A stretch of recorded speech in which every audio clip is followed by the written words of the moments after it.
खट्टा खाने वाली चुड़ैल। रात को अचानक राधिका मौसी को किचन से कुछ गिरने की आवाज आई। उन्होंने बाहर निकल के देखा तो किचन में उन्हें कोई सफेद साड़ी में दिखा।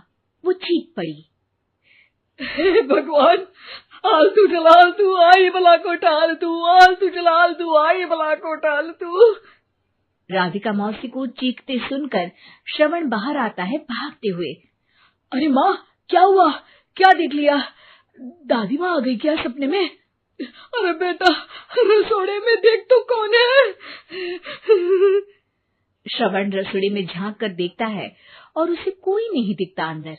अब रसोड़े में तो कोई नहीं है माँ। कोई सफेद साड़ी में नहीं है क्या? नहीं माँ, कोई भी नहीं है।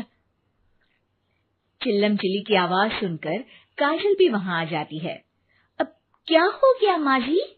अरे बेटा, रसोड़े में एक चुड़ैल थी सफेद साड़ी में।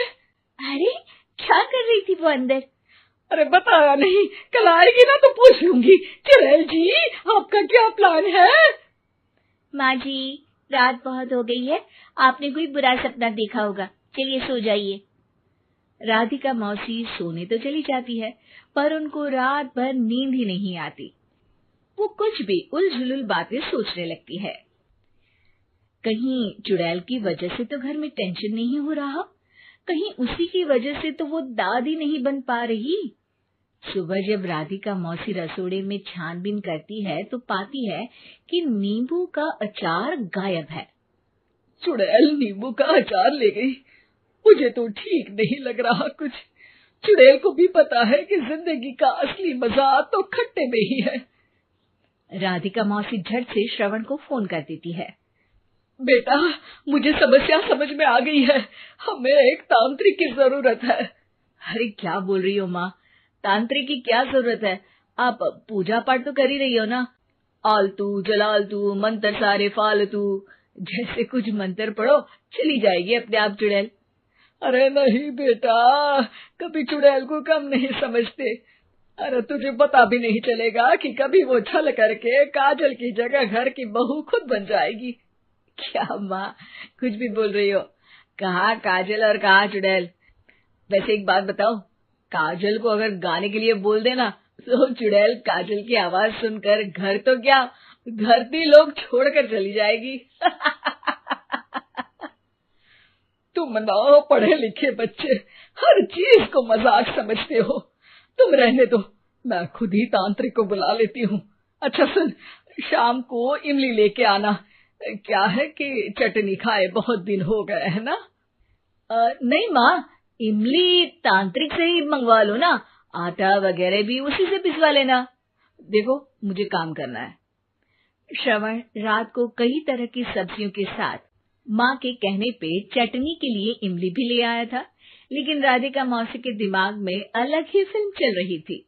उन्हें अब सिर्फ शक ही नहीं यकीन होने लगा था कि शायद चुड़ैल ने श्रवण पर अपना जाल बिछा दिया था, जिस वजह से श्रवण उनकी बात ही नहीं मान रहा था।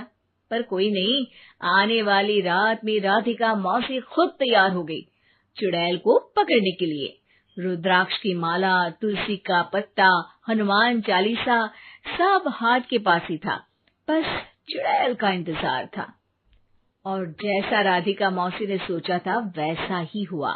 वो चुड़ैल उस रात भी आई, पर वो राधिका मौसी से तेज निकली और राधिका मौसी के उससे पकड़ने के पहले ही वो भाग खड़ी हुई। जरूर बहू पे साया है उस चुड़ैल का, तभी तो श्रवण के कमरे में गई है। और अगली सुबह राधिका मौसी पिछली रात हुए हमले में किन चीजों का नुकसान हुआ उसका हिसाब लगा रही थी। उनके खेमे से एक आम के अचार की शीशी भी गायब हो चुकी थी, और वो इमली भी जो कल श्रवण लेकर आया था। राधिका मौसी इस बारे में सोच ही रही थी कि श्रवण जल्दी से रसोड़े में आकर दवाइयों की पोटली ढूंढने लगता है। अरे बेटा, क्या हो गया? अब माँ, वो काजल की तबीयत खराब है, बहुत घबराहट हो रही है उसे। हे भगवान, मैंने पहले ही कहा था कि तांत्रिक को बुला लेते हैं, पर नहीं, अब देखो उस चुड़ैल ने काजल को अपने वश में करना शुरू भी कर दिया है। हालांकि श्रवण भूतों में विश्वास नहीं करता था, पर अब वो भी डर जाता है। और राजी हो जाता है एक तांत्रिक को बुलाने के लिए। कुछ ही घंटों में तांत्रिक आ जाते हैं और राधिका मौसी तांत्रिक जी को सब बता देती है। घोर संकट, घनघोर संकट, चुड़ैल को मारू जोर चाकट, ओम भट स्वाहा खटखा के आहा।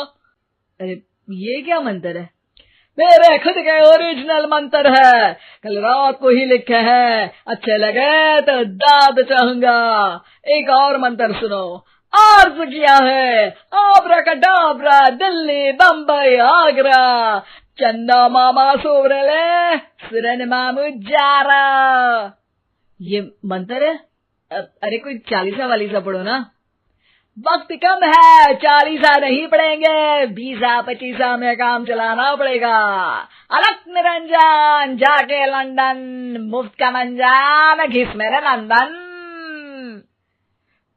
अरे जल्दी करो तांत्रिक जी, जल्दी करो। तांत्रिक अपने उल झलूल मंत्र पढ़ने लगता है। श्रवण को तांत्रिक पे शक होता है।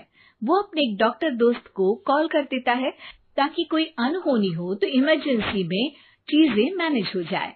तांत्रिक धुनी रमाता है, जिसकी वजह से कमरे में काफी धुआं हो जाता है और जिसकी वजह से बहू की घबराहट बढ़ जाती है। अब भागेगी चुड़ैल। हाँ। बहू खांसते हुए धुएं से बचने के लिए बाहर चली जाती है। अरे भाग रही है, भाग रही है। पीछे पीछे श्रवण भी जाता है। बहू एक सोफे पर बैठ जाती है। तभी डॉक्टर दोस्त आ जाते हैं और श्रवण को पानी लाने के लिए कहते हैं। थोड़े चेकअप के बाद डॉक्टर कहते हैं, मेरे हिसाब से जाप का काम पूरा हो गया है। क्या मतलब? अरे कुछ भी नहीं माँ, कोई चुड़ैल नहीं है, खुशखबरी है, अब दादी बनने वाली है। मगर वो सब अचार के डब्बे। श्रवण दोनों अचार के डब्बे अपनी माँ को दिखाता है, जो कि उनके बिस्तर के नीचे छुपे हुए थे। आपने सही बोला था माँ, वो चुड़ैल काजल ही थी जो खट्टा खा रही थी। हमें कल ही पता चला, पर हमने आपको ये तांत्रिक वाला काम करने दिया ताकि आपको भरोसा हो जाए कि भूत वगैरह कुछ होता ही नहीं। अच्छा अच्छा, ये तो बड़ी खुशी की बात है, पर बेटा मुझे एक झाड़ू तो ला दे। क्यों माँ? ये तांत्रिक का भूत उतारती हूँ मैं। अब तांत्रिक राधा मौसी के डर से घर से भाग निकलता है और राधा मौसी उसके पीछे भागती है। अरे संकट ये घनघोर है, तांत्रिक मुआ चोर है।